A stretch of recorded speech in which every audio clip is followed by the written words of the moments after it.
ಸಂತೋಷ್ ಲಾಡ್ ಅವರು ಸಹಜವಾಗಿ ಸಂತಸವನ್ನು ವ್ಯಕ್ತಪಡಿಸಿದ್ರು.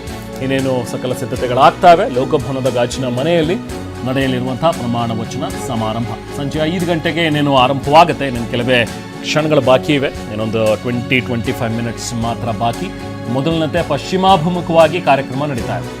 ನೂತನ ಸಚಿವರ ಪ್ರಮಾಣ ವಚನಕ್ಕೆ ನಡೀತಾ ಇರುವಂಥ ಸಕಲ ಸಿದ್ಧತೆ.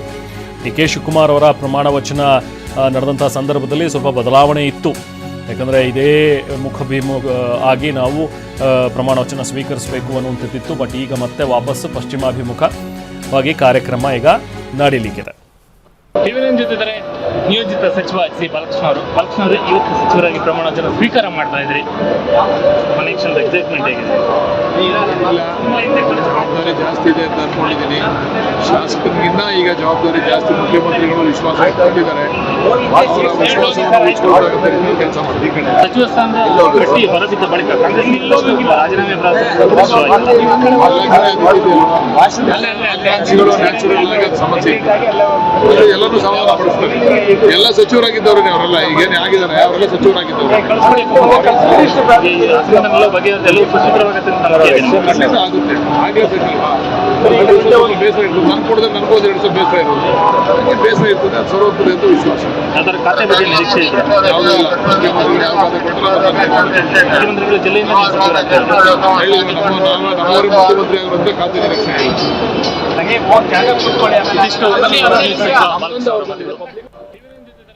ಸೊ ಈಗ ಎಚ್ ಸಿ ಬಾಲಕೃಷ್ಣ ಅವರು ಕೂಡ ಈ ಬಾರಿ ನೂತನ ಸಚಿವರ ಪಟ್ಟಿಯಲ್ಲಿ ಅವರ ಹೆಸರು ಕೂಡ ಇದೆ. ನೂತನ ಸಚಿವರಾಗಿ ಈಗ ಅವರು ಕೂಡ ಪ್ರಮಾಣ ವಚನವನ್ನು ಸ್ವೀಕರಿಸ್ತಾರೆ. ಅವರು ಕೂಡ ನಮ್ಮ ಪ್ರತಿನಿಧಿ ಜೊತೆಗೆ ಮಾತನಾಡಿದ್ರು. ಸಹಜವಾಗಿ ತಮ್ಮ ಒಂದು ಸಂತಸವನ್ನು ವ್ಯಕ್ತಪಡಿಸಿದ್ದಾರೆ. ಹಾಗೆ ಕಾಶ್ಯಪ್ನವರು ಕೂಡ ತಮ್ಮ ಸಂತಸವನ್ನು ವ್ಯಕ್ತಪಡಿಸಿದ್ದಾರೆ. ಬನ್ನಿ ನೋಡೋಣ. ಇವತ್ತು ಬೆಳಗ್ಗೆ ನನಗೆ ಮಾನ್ಯ ಮುಖ್ಯಮಂತ್ರಿಗಳನ್ನ ಭೇಟಿಯಾದಂತಹ ಸಂದರ್ಭದಲ್ಲಿ ಅವರು ಹೇಳಿದರು, ಇನ್ನ ಹೆಸರು ಪಟ್ಟಿಯಲ್ಲಿದೆ, ನೀನು ತಯಾರಾಗಪ್ಪ ಅಂತ ಮಾತಾಡಿದ್ರೆ. ಆದ ಕಾರಣ ಇವತ್ತು ಪ್ರಮಾಣ ವಚನಕ್ಕೆ ತಯಾರಾಗಿ ನಾನು ಬಂದಿದ್ದೇನೆ.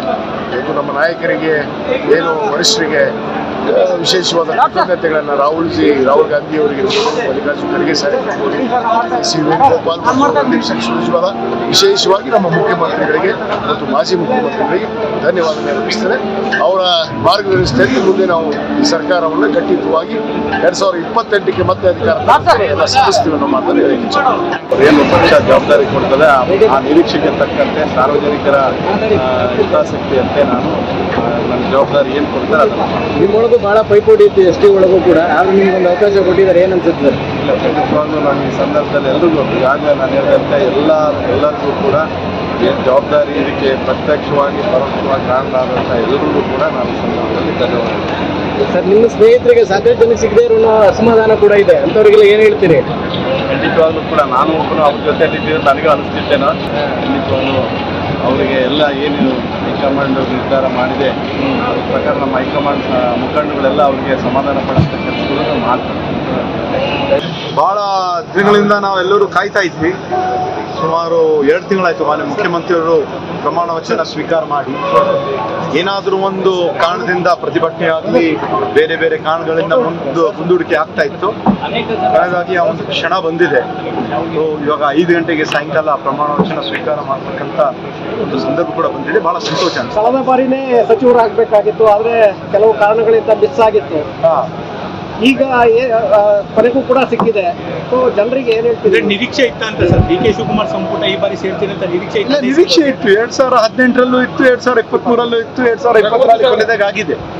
ಬಹಳ ಸಂತೋಷ ಅನಿಸ್ತು. ತಂದೆ ಆದಿ ಮಗ ಅನ್ನೋದು ನೆನಪಿಸ್ಕೋಬೋದ ಸರ್? ಅದು ಖಂಡಿತವಾಗಿ. ಇವತ್ತು ಯಾವಾಗಲೂ ನಾವು ಹೆಜ್ಜೆಯಲ್ಲಿ ನಮ್ಮ ತಂದೆಯವರಾಗಿರುವಂಥ ದಿವಂಗತ ಧರಮ್ ಸಿಂಗ್ ಸಾಹೇಬ್ರ ನಾವು ನೆನೆಸ್ತೀವಿ. ಅವರ ಒಂದು ಆಶೀರ್ವಾದದಿಂದ ನಾವು ಈ ಒಂದು ಮಟ್ಟಕ್ಕೆ ಬಂದಿದ್ದೀವಿ. ಕಾಂಗ್ರೆಸ್ ಪಕ್ಷದಲ್ಲಿ ಇರ್ತಕ್ಕಂಥ ನಮ್ಮ ವರಿಷ್ಠರು ಎಲ್ಲರೂ ಒಂದು ಅವಕಾಶ ಮಾಡಿಕೊಟ್ಟಿದ್ದಾರೆ. ನಮ್ಮ ಮೇಲೆ ಇರ್ತಕ್ಕಂಥ ಒಂದು ಪ್ರೀತಿ, ವಿಶ್ವಾಸ, ನಂಬಿಕೆ ಇಟ್ಟು ಮಾಡಿದ್ದಾರೆ. ಸೊ ಅದು ಉಳಿಸ್ಕೊಳ್ತಕ್ಕಂಥ ಕೆಲಸ ನಮ್ದು. ಬಹಳ